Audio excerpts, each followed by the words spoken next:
আমার কথাও বলবো। আমি শুরুতেও বলেছি, আবার বলছি, আপনারা আমাকে মহব্বত করবেন, ভালোবাসবেন যতদিন মনে করবেন আমার মুখ দিয়ে আল্লাহর কথা উচ্চারিত হয়, আমার কথা দিয়ে আল্লাহর কোরআনের হক কথা উচ্চারিত হয়, আমার মুখ দিয়ে ঈমানের কথা উচ্চারিত হয়, আমার মুখে তাওহীদের বাণী উচ্চারিত হয়, ততদিন পর্যন্ত আপনারা আমার আনুগত্য করবেন। আল্লাহ না করুন, আল্লাহ না করুন, যদি কোনোদিন দেখেন আমি মামুনুল হক আল্লাহ রাব্বুল আলামিনকে রাজি না করে দুনিয়ার কোন মাখলুককে, দুনিয়ার কোন ক্ষমতাবানকে রাজি করবার জন্য তার পিছনে ছুটতেছি, আমি কোনোদিন কারো চাটুকারিতা করতেছি, আমি আপনাদেরকে আগাম অনুরোধ করে গেলাম, সেদিন আপনারা আমাকেও ছুঁড়ে ফেলতে দ্বিধা করবেন না।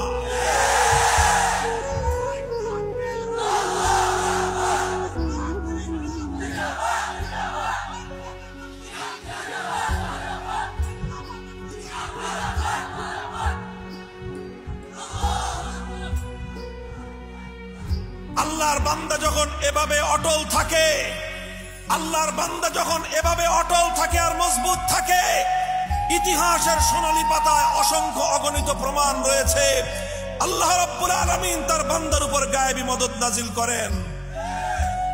দুনিয়ার সমস্ত প্রভাবশালী আর প্রতাপশালীরা তার সামনে নতি স্বীকার করতে বাধ্য হয়।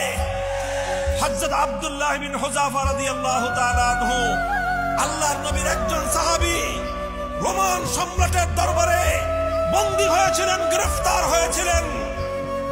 সেই পৃথিবীর সবচেয়ে বড় পাওয়ারফুল সম্রাট, সেই সম্রাটের কাছে একজন বন্দী মুসলিম, একজন বন্দীর সঙ্গে যে কোনো আচরণ করা যায়, কঠোর থেকে কঠোর আচরণ করেছে, ভয় দেখিয়েছে, ভীতি প্রদর্শন করেছে, জ্বলন্ত আগুনের উপর পানি গরম করে সেই পানির মধ্যে তাকে নিক্ষেপ করার জন্য প্রস্তুত হয়েছে।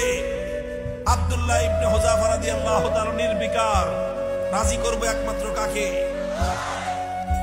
এক আল্লাহকে রাজি করার পর থেকে আমি সরতে পারি না, টলতে পারি না। আব্দুল্লাহ বিন হুযাফাকে ধরে নিয়ে যাওয়া হচ্ছে, টকবকে ফুটন্ত পানির মধ্যে ফেলে তাকে মুহূর্তের মধ্যে হত্যা করা হবে। চোখ দিয়ে পানি পড়তে আরম্ভ করেছে। রোম সম্রাট মনে করেছে আব্দুল্লাহ বিন হুযাফা ভয় পেয়ে গেছে, দেখে বলে যে কি ব্যাপার, ভয় পেয়েছো?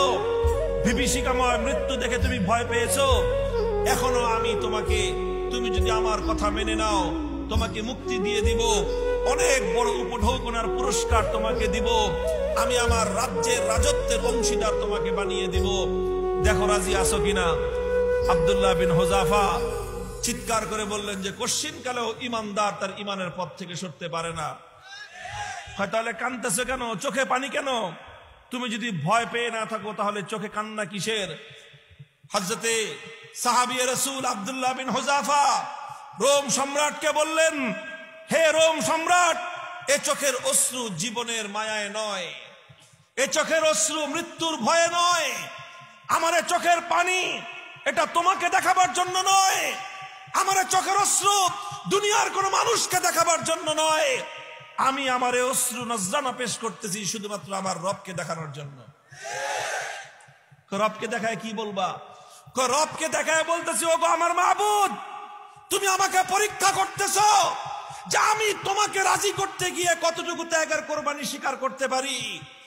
হে মাবুদ, তোমার এই পরীক্ষায় আমি কি দেখাবো তোমাকে? তুমি তো আমাকে একটাই জীবন দিয়েছো, একটাই জীবন দিয়েছো, আর ওই এক জীবন দিয়ে তোমাকে দেখাইতে হবে তোমাকে কতটুকু ভালোবাসি। আমার আফসোস এই জায়গায় যে আমি একটা জীবন বিলিয়ে দিয়ে তোমাকে ভালোবাসি কতটা তার প্রমাণ আমি পেশ করতে পারবো না।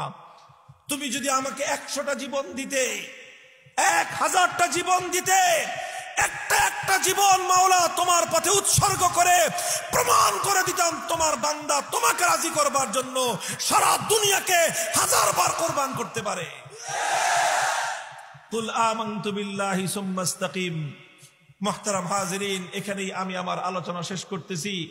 আপনাদের কাছে আমি দোয়া চাই।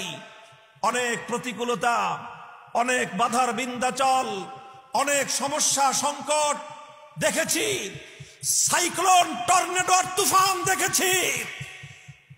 টর্নেডো এসেছে, কাল বৈশাখীর মতো ঝড় শুরু হয়েছে, জলোচ্ছ্বাস শুরু হয়েছে, বিপদের ভূমিকম্প তৈরি হয়েছে, কিন্তু ঈমান আর ইয়াকিন আমার আরো মজবুত হয়েছে। আজও যদি আল্লাহর কোন বান্দা ঈমানের পথে অটল আর মজবুত থাকতে পারে, সমস্ত ঝড় তার সামনে এসে মুখ থুবড়ে পড়ে যায়, সমস্ত বাধার পাহাড় তার সামনে খান খান হয়ে যায়। যে আল্লাহর উপর ভরসা করে চলে, সারা দুনিয়ার সমস্ত শক্তি তার সামনে মাথা নত করে দিতে বাধ্য হয়। আল্লাহ পাক রব্বুল আলামিন আপনাদেরকেও তৌফিক দান করেন, আমাকেও তৌফিক দান করেন।